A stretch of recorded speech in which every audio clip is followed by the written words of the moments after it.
Hola a todos y todas. Estamos aquí para dar comienzo a esta charla, esta conversación sobre las 6 megatendencias globales que luego se desarrollarán cada una en su charla en particular. Por megatendencia nos referíamos a una tendencia que es transversal a escala planetaria a todos los habitantes del planeta en este momento de nuestra historia. Habíamos conversado a principios de este año y las habíamos mencionado, las voy a recordar brevemente. La primera megatendencia tenía que ver con las tecnologías disruptivas, estas tecnologías que van a transformar nuestros modos y nuestras formas de trabajar, de estudiar, de desarrollarnos en general en sociedad. La segunda megatendencia tiene que ver con la escasez de recursos naturales, ahí la matriz agua, alimentos, energía y los conflictos, las oportunidades, los desarrollos que aparecerán de aquí al horizonte 2030 vinculado con este tema. También las transformaciones demográficas, que ya no son solamente medir a la población por variables tan duras como su sexo biológico o su edad. Hoy las transformaciones demográficas son mucho más profundas, tienen que ver con percepciones, con conquistas de derechos, con transformaciones sociales, con nuevos valores y también con nuevas realidades. Allí, transformaciones demográficas tiene un punto muy interesante. Seguidamente, la expansión de las ciudades. Se habla a partir de este proceso histórico que hemos vivido y que seguimos transitando de la pandemia, de ciudades de 15 minutos, de transformaciones humanas de todo tipo, de que todo esté mucho más cerca. Hay gente que ha repensado su lugar y su forma de vivir. En fin, esto seguirá porque estas megatendencias que fueron pensadas por el Inter-American Dialogue en 2012 no solamente no se abolieron con el inicio de esta pandemia, sino que se profundizaron y aumentaron su velocidad. La quinta megatendencia, ya familiarizada para todos, previa a la pandemia también, es el cambio climático global. Todos ya estamos más o menos al tanto de las consecuencias de esta catástrofe por decisión humana que vivimos a escala planetaria y que tiene que ver con la transformación del clima y de allí hay muchísimas ramas de estudio. Hoy mismo se está reactivando de modo muy activo, no solo declarativo, el tema del cambio climático, al punto en el que, como se recuerda permanentemente aquí, Argentina es deudor financiero, pero es acreedor ambiental. Eso lo coloca en una discusión nueva, en un debate nuevo que seguramente se abordará más adelante. Y finalmente, la última y sexta megatendencia, pero no menos importante, la gobernabilidad democrática. La democracia es una conquista de todos los días. No podemos darlo por sentado y si observamos el mundo, desgraciadamente, la democracia tiene sus riesgos. Riesgos vinculados con las 5 megatendencias anteriores, riesgos vinculados con las capacidades de vigilancia que tienen hoy gobiernos y empresas a través de las plataformas digitales. Las tecnologías no son ni buenas ni malas, siempre es el uso que se haga de ellas. Y a partir de estos riesgos, las decisiones, los compromisos que como ciudadanos locales, regionales y globales deberemos asumir para que vuelva a ser sostenible la gobernabilidad democrática. Bien, estas se verán en las próximas charlas. Hoy, con mis queridos colegas Luis Ragno y Javier Vitale, del Centro de Estudios Prospectivos de Cuyo, se presentarán ellos mismos, pero quiero dar esta breve introducción para comenzar esta conversación entre nosotros. Vamos a trabajar estas megatendencias,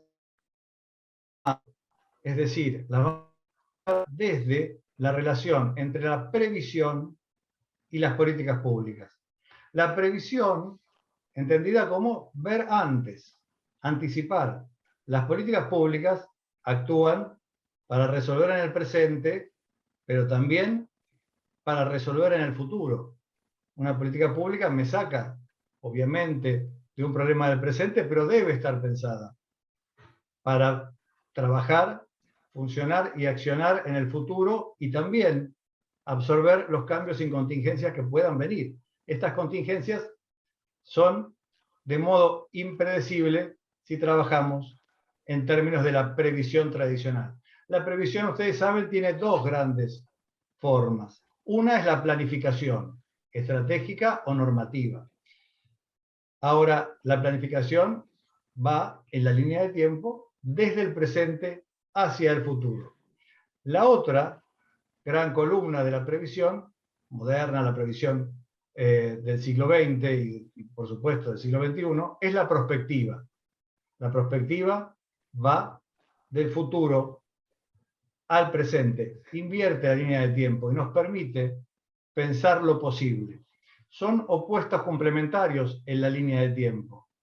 Hay que trabajar en planificación, pero también trabajar en prospectiva, porque hoy podemos constatar, con esta profundización y aceleramiento de todas las tendencias y megatendencias que se venían trabajando, que extrapolar, pensar la previsión y la anticipación de modo simple, de modo reductivo, es un riesgo grande. Imagínense que están en el 21 de septiembre, ya que estamos en primavera, del año 2019. Traten de recordar qué hacían el día de la primavera de 2019, cómo se movían, en qué medios de transporte viajaban, si viajaban con cubrebocas, si no, si se abrazaban, si saludaban a sus amigos, a sus conocidos y cómo los saludaban. Pensemos ahora, avancemos un año adelante.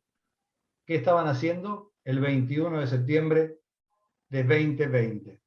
Seguramente en confinamiento, seguramente con tapabocas. Pensemos en este último día de la primavera. Y también los invito a que a partir de esas tres experiencias traten de pensar por un segundo, de imaginar cómo será el 21 de septiembre de 2022. Allí es donde la mera extrapolación de las variables que tenemos en el presente hacia el futuro colapsa. Se ha vuelto cada vez más difícil tener certezas, certidumbres de que, como fue antes, será mañana. Aceleración, cambio, mutación, instancias distintas. En el cambio, yo siempre puedo reconocer algo de la situación original. Por ejemplo, si estoy con el iPhone 10, o un modelo de auto nuevo, puedo reconocer algo del primer iPhone. Ahora, en el lanzamiento del primer iPhone, había mutación, no había nada a qué reducirlo, no había ninguna experiencia previa. La pandemia nos colocó también frente a una situación de catástrofe y de mutación, no solo de cambio, porque no podíamos reducirla a ninguna explicación convergente a respuestas correctas. Teníamos experiencias históricas, teníamos con qué combinar, teníamos cosas contradictorias, pero se hacía muy difícil encontrar una certeza, porque vivimos en un mundo en el que hay más preguntas que respuestas. Y es ahí donde en la previsión, su importancia y su fuerza y vinculación se hace más necesaria que nunca. El análisis prospectivo de políticas públicas se vuelve fundamental, porque tenemos que pensar lo imposible posible. Tenemos que ser capaces de trabajar no ya con repeticiones de nuestra experiencia, sino construyendo futuros que nos permitan atravesar los desafíos enormes, fuera de toda norma, que se nos presentan a partir de ya el inicio del siglo XXI y que no han dejado de acelerarse y que probablemente se seguirán acelerando. Para ello es fundamental distinguir entre lo novedoso y la novedad, porque el presente tiene diferentes maneras para habitarlo. Entre esas maneras, modales, como ustedes quieran, uno modula para estar en el presente, se acomoda a estar en el presente. Hay que, la velocidad de los cambios, tratan y muchas veces confunden novedoso con novedad. Lo novedoso es eso nuevito, lo último que hay que saber, el último grito de la moda, el último elemento tecnológico que tengo que tener, el último gadget, el último accesorio, y con eso no me quedo fuera del mercado, no me quedo fuera del mundo, no me quedo afuera del ritmo de cambio que estoy atravesando. Sin embargo, es una mera apariencia. La cuestión está en distinguir las novedades, la novedad, aquello que sí, insoslayablemente, tenemos que pensar, tenemos que reflexionar, asumir y también ponerlo en la flecha de tiempo de la previsión, del presente al futuro y del futuro al presente.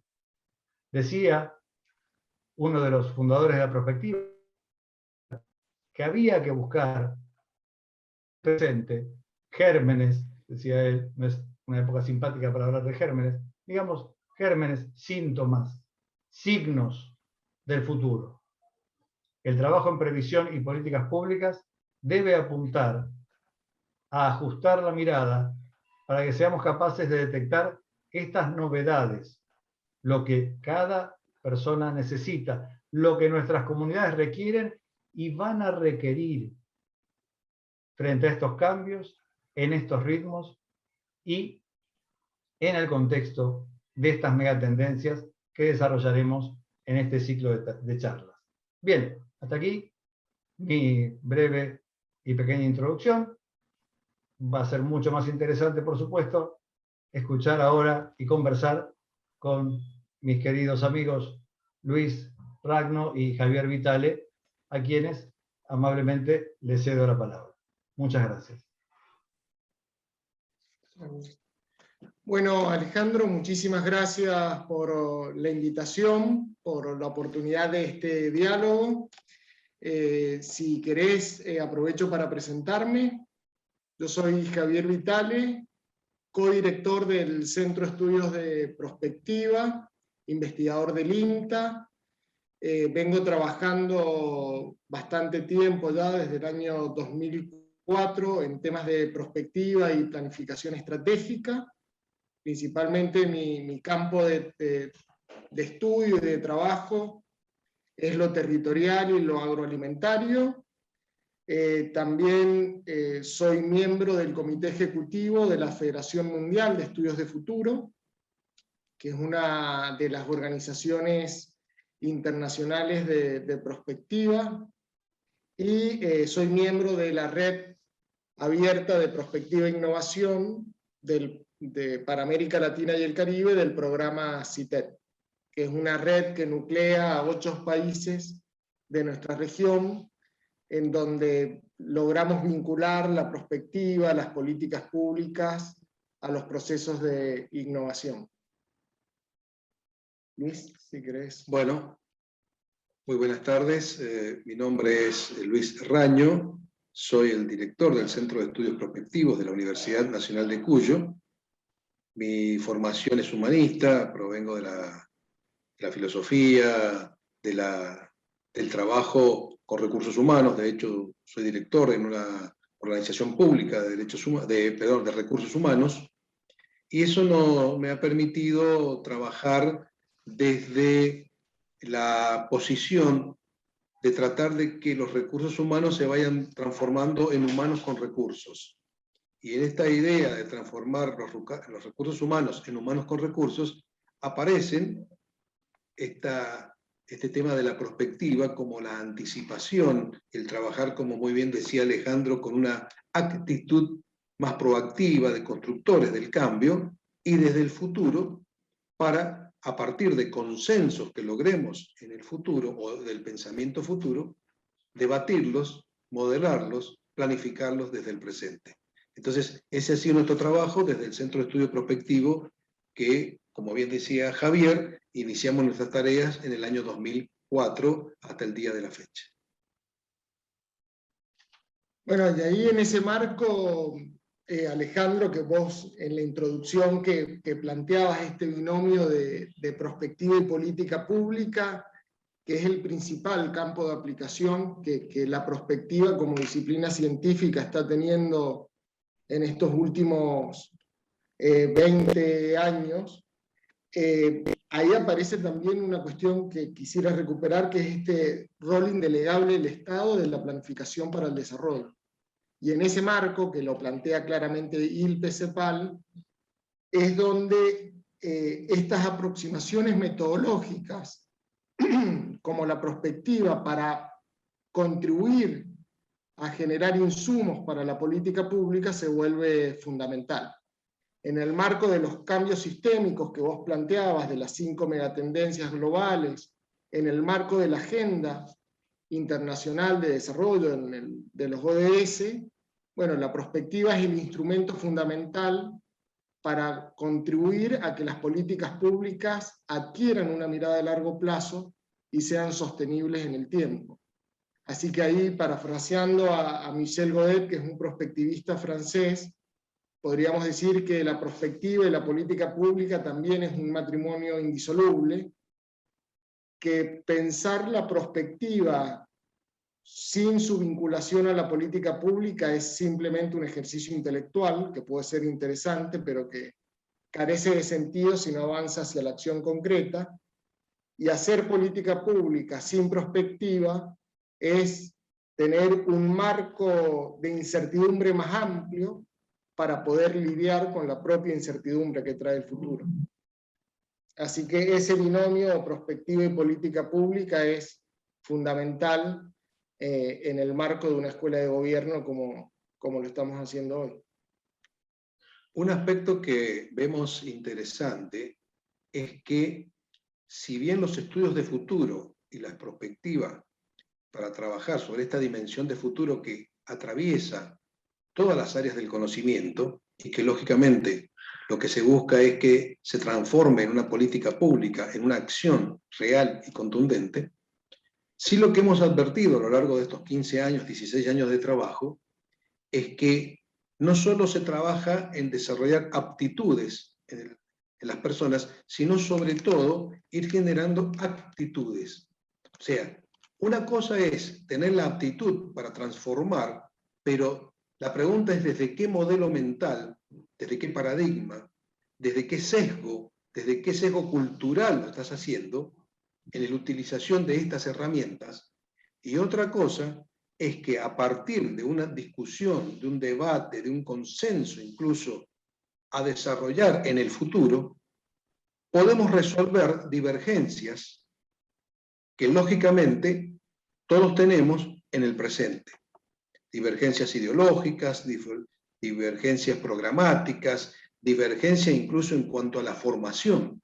Fíjense ustedes que estamos nosotros todos conduciendo, liderando, gestionando instituciones en el siglo XXI, pero que la mayoría, por no decir casi todos, salvo los millennials, hemos nacido en el siglo XX.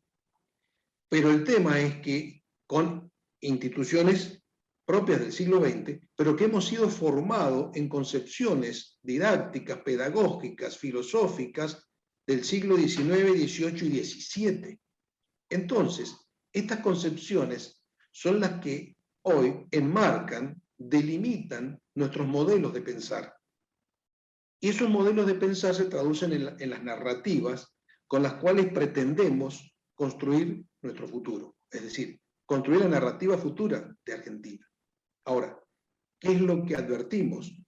Que estos modelos en uso, si bien son necesarios, resultan insuficientes, porque estas situaciones, como bien decías, de las megatendencias, de las pandemias, etc., no es que nacen de la noche a la mañana o que surgen espontáneamente. Se vienen gestando desde el pasado y lógicamente conforman las tendencias más duras hacia el futuro. Ahora, ¿cómo vamos a afrontarlas, abarcarlas, trabajarlas, si nuestra mentalidad ya desde el vamos resulta insuficiente. ¿Y por qué decimos que resulta insuficiente?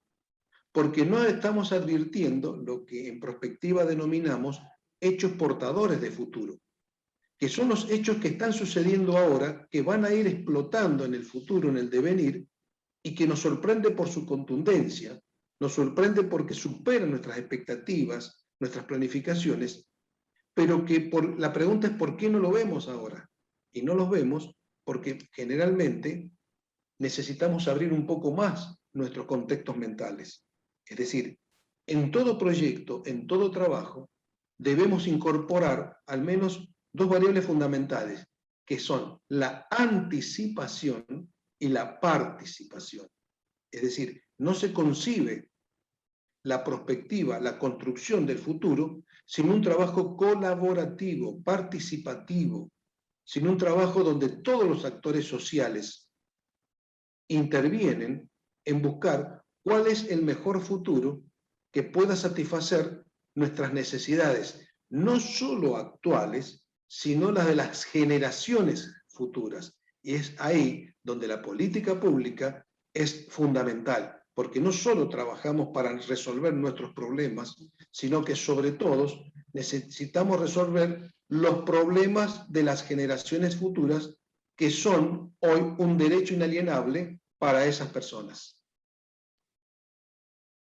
Sí, en ese marco también ahí recuperar como un concepto de qué es la prospectiva. Y básicamente, como plantea Luis, un proceso altamente participativo de diálogo político-social, de político en un sentido amplio, en donde ponemos en juego nuestras visiones, nuestras miradas del futuro, y que en conjunto con otros y otras, sujetos y actores sociales de un territorio, de una organización, de una cadena productiva, ponemos en diálogo nuestras múltiples interpretaciones del pasado y presente para construir una visión compartida de futuro. Esa concepción es desde el enfoque de la construcción social de futuro. El futuro no lo construye el sujeto individual, sino lo transforma, lo construye el sujeto colectivo. Y la prospectiva lo que aporta es un conjunto de conceptos centrales, de métodos, de técnicas que permiten estructurar y organizar esa reflexión y esa interrogación acerca del futuro para construir escenarios compartidos de mediano y largo plazo, que como vos bien decías, son escenarios a un año horizonte determinado, a futuro, y de ese futuro nos volvemos al presente para tomar mejores decisiones de corto, mediano y largo plazo.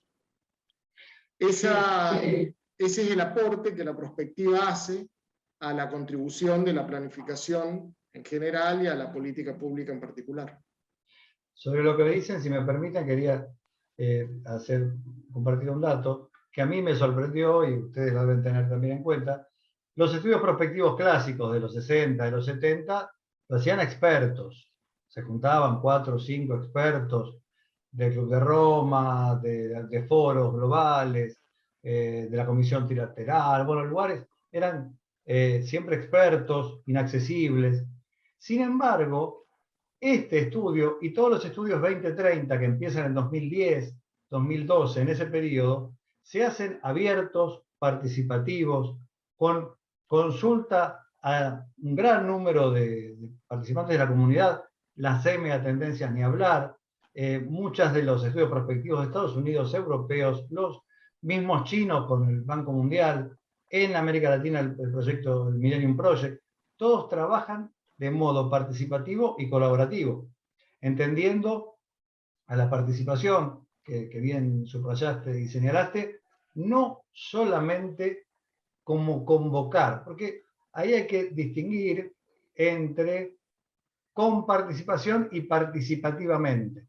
Con participación es cuando yo llamo a la gente y le cuento una decisión que tomaron los expertos. Miren, vengo a contarles.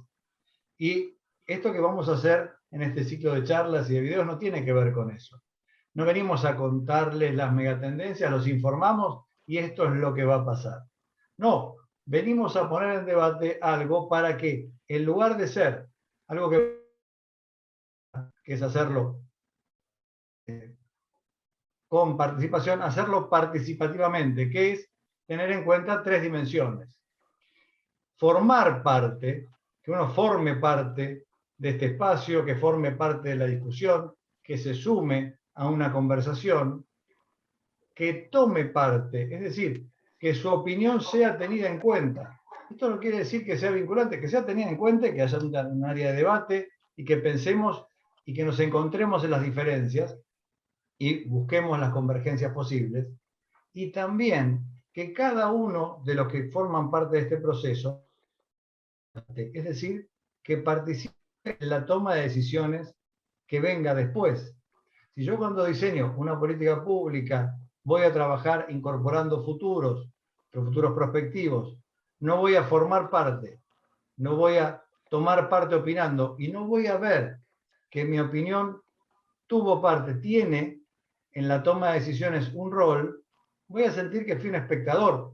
Y no es tiempo de espectadores, porque los desafíos son tan grandes, tal como vemos todos los días, que necesitamos la mayor cantidad de participación posible. Lo colaborativo no es declamativo, no es buenas intenciones. Hay una necesidad de diversidad y de miradas diferentes, incluso de transitar paradojas entre soluciones contrapuestas, miradas contrapuestas, puntos de vista distintos, porque como bien decía Luis, tenemos como en un tablero de herramientas, disculpe, yo de origen soy técnico electrónico y tengo esta deformación, como si tuviéramos ese tablero de herramientas, tenemos todos los marcos conceptuales de pensamiento, hasta creencias que la humanidad pudo generar a disposición, y vemos que los problemas que se nos plantean no se arreglan con una sola herramienta, se arreglan con combinaciones muchas veces inéditas de cuestiones que hasta ayer parecían opuestas e irreconciliables. Era este punto nada más. Sí, ahí si me permitís, digo, la dimensión de participación y de poder en estos estudios de prospectiva y en los estudios de futuro en general es un aspecto crítico a tener en cuenta. Porque como vos bien decías, cuando los estudios de prospectiva surgen, por allá por el 50, 60, era una concepción de participación restringida al experto, al especialista en un determinado tema que podía anticipar lo que iba a suceder a futuro con su tema, con su área de trabajo. Pero en las concepciones actuales de prospectiva, en los enfoques más modernos como la construcción social de futuro, la participación es una participación ampliada, es un diálogo de interacción social, ciudadano, democrático, abierto, en donde ponemos a jugar distintos saberes, no solamente el conocimiento científico, académico, sino experiencias, saberes en general, para representar la heterogeneidad estructural y la diversidad de un entramado socioinstitucional involucrado en un territorio, en una organización, en una cadena productiva, para pensar ese futuro. Y eso hace también a la sostenibilidad del propio proceso de implementación de un estudio prospectivo. Porque como vos bien decís, tenemos que pasar de ser espectadores a ser protagonistas en los procesos de toma de decisión. Y eso nos lleva a un nuevo proceso de formulación de políticas públicas, a una nueva concepción altamente participativa, en donde podamos efectivizar la participación en procesos colectivos y sociales. Hay un aspecto interesante a destacar, que es que cuando hablamos de una construcción de una narrativa futura, de un proyecto futuro, de un escenario futuro, no estamos hablando de la construcción de una imagen solamente estática o de una foto. Algo muy importante es que la aceleración tecnológica, la disposición de las tecnologías modernas, permite hacer un seguimiento en tiempo real de cualquier escenario posible, plausible, deseable que uno haya construido. Entonces ahí, como decía Javier al comienzo, se dan dos situaciones.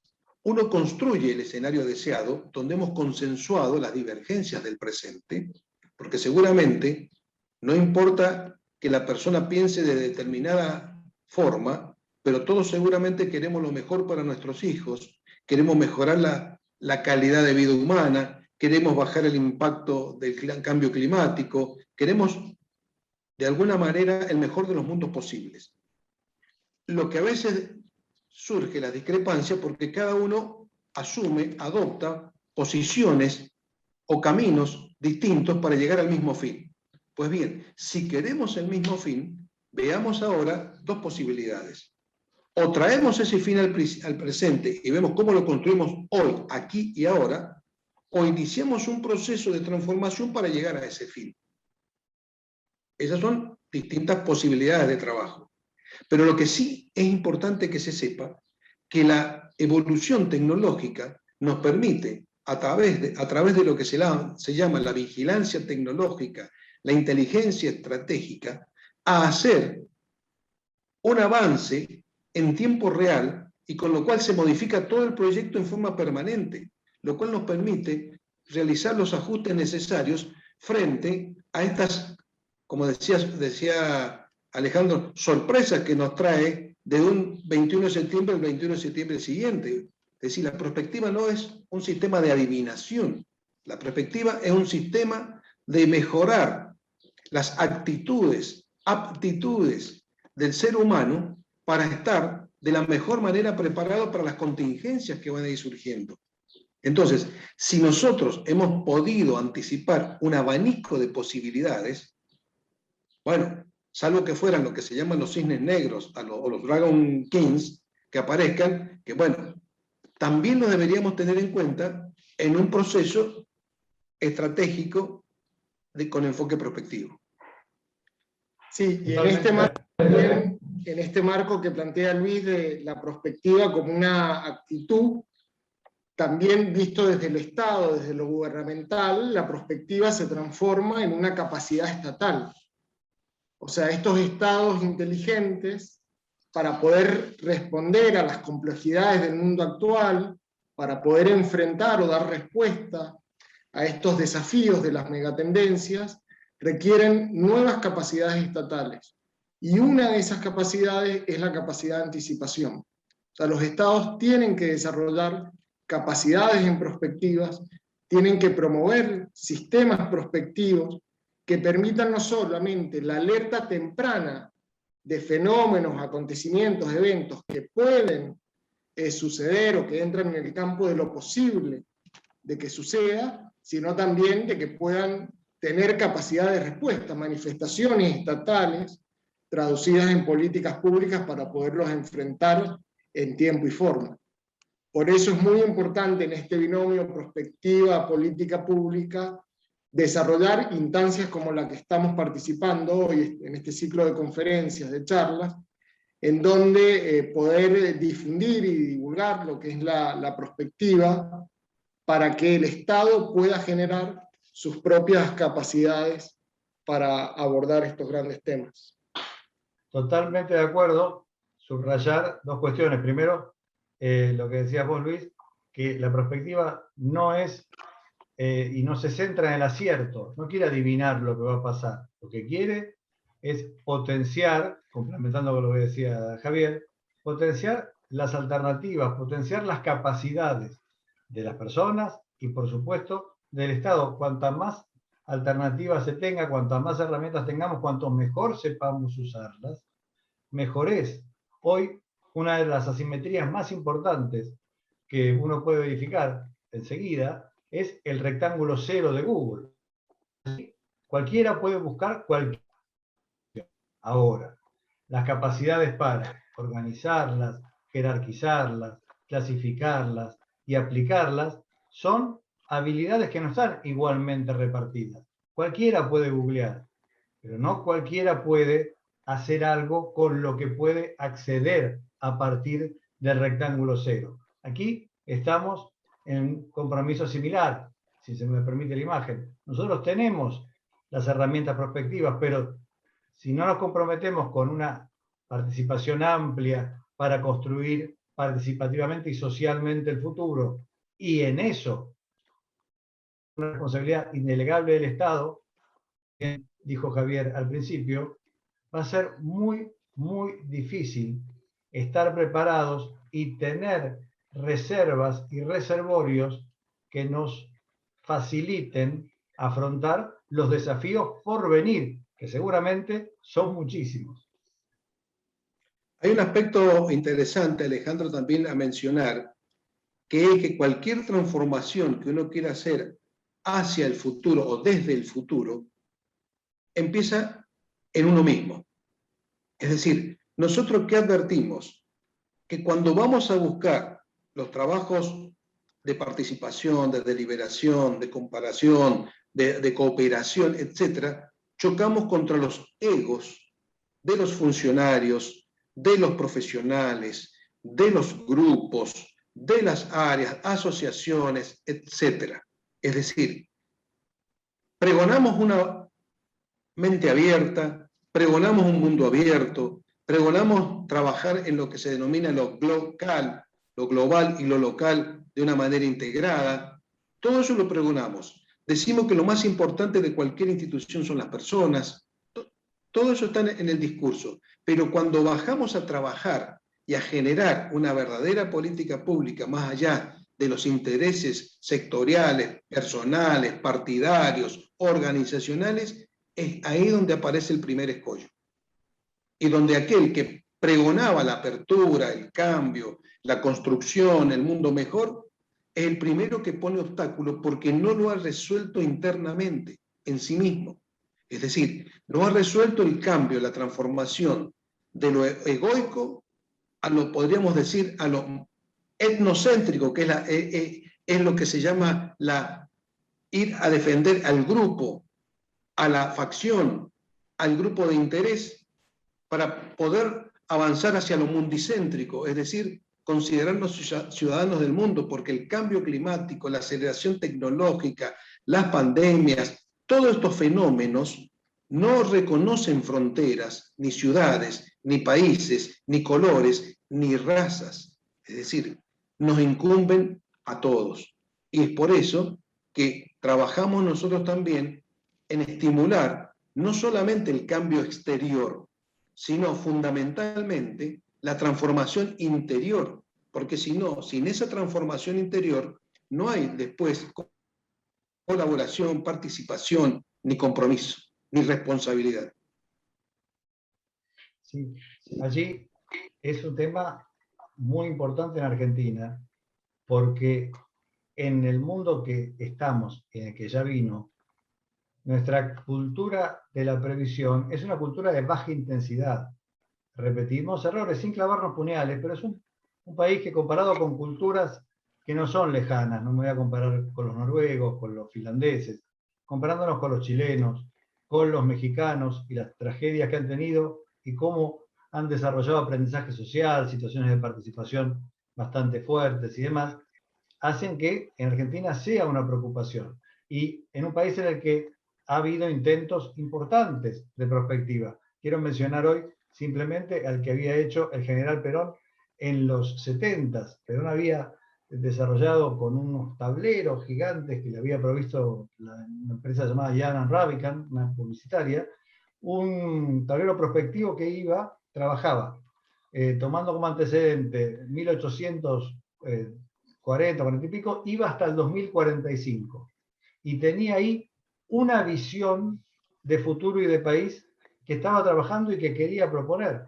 Las tragedias que enfrentó la Argentina después, a nivel político, a nivel social, una vez más interrumpieron el pensamiento de un futuro colectivo. Por eso es algo que en Argentina hay que trabajar mucho, hay que trabajar al interior, hay que trabajarlo con las personas, porque no es un lujo que se pueda dar un país y una ciudadanía en esta época, caminar a tientas y toparse con estas cosas que muchas veces no son cisnes negros, ya son tendencias instaladas, no son novedades que nos van a sorprender, son cosas que ya funcionan enfrente, funcionan en el país de al lado, funcionan en culturas muy similares a las nuestras y que nos interpelan y nos desafían a poder hacerlo también, sin olvidar, simpáticamente, el término cisne negro, antes de que Nassim Taleb lo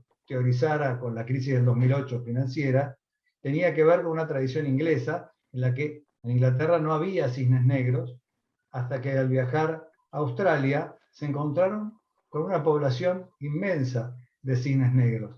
Es decir, muchas veces encerrado en las cuatro paredes de tus cegueras mentales, difícilmente puedas imaginar que unos kilómetros más allá, que en otro punto del globo, puede estar la solución o aquello que te parece extraño sea una norma y sea algo que circula y funciona permanentemente.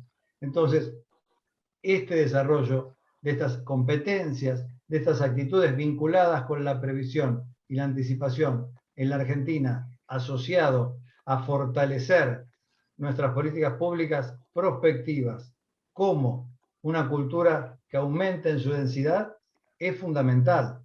Hemos visto en la pandemia cómo utilizar el reservorio de expertos, de profesionales de la salud y demás, nos hizo transitarla de un modo distinto. Que sin ese reservorio, ¿cómo hubiera sido? Pero los reservorios se acaban y hay que reconstruirlos permanentemente, y es una época en la que iterativamente la reserva se va construyendo de modo permanente en la medida en que seamos capaces de fortalecer estas capacidades que estamos señalando para anticiparnos. Sí, así es, Alejandro. Además, el conocimiento prospectivo que hoy tenemos disponible es de muy buena calidad, de excelencia. El Centro de Estudios Prospectivos, el CEP, es un gran canalizador de toda esa información que sobre o relacionada al futuro que tenemos en diversos temas, que ponemos a disposición desde el CEP para ustedes y para todos la ciudadanía en general. Son estudios del mundo y de Latinoamérica que logramos canalizar a través de todas las redes en las que somos parte y miembro desde el CEP. Bien. Bueno, nos quedan nuestros últimos minutos, nos entusiasmamos con un tema que nos gusta muchísimo. Les dejo algunas palabras de cierre y de invitación a los amigos que van a debatir luego en cada una de las megatendencias. Bueno, realmente nos entusiasma mucho el interés que prestan ustedes y a través de ustedes a su vez poder llegar a todos aquellos que les interesa construir el futuro. Y cuando decimos construir es porque una de las capacidades que hay que desarrollar es ser proactivo. Ser proactivo es construir el futuro, participar en la construcción del futuro que todos queremos. Y en ese sentido, ese ha sido nuestro trabajo, nuestra forma de pensar desde hace muchos años. Y simplemente remarcar que lo más importante para nosotros es ser eso, un canal de comunicación, una plataforma que permita transferirle a los demás no solo el conocimiento, la información que otros tienen y que gratuitamente ofrecen, sino más que nada poder trabajar en la transferencia de capacidades. Capacidades que permitan a través de las herramientas que hoy disponemos construir el mejor de los futuros posibles. Bueno, y de mi parte, Alejandro, agradecerte por la invitación, agradecer a la Escuela de Gobierno por esta oportunidad y, como mencionamos anteriormente, poner a disposición el centro de estudio para colaborar con políticas públicas que piensen en el largo plazo de nuestro país. Así que muchas gracias. Bien. Agradecido yo a ustedes por el convenio que hemos hecho, agradecido a la directora de la escuela, a Mónica Litze, a todas sus autoridades, al presidente del Consejo Académico, al doctor Sergio Massa, y a todos los compañeros y colegas que van a participar de este ciclo, que espero que sea enriquecedor y que, por supuesto, como buenos prospectivistas, ya estamos pensando en lo que vamos a hacer para 2022.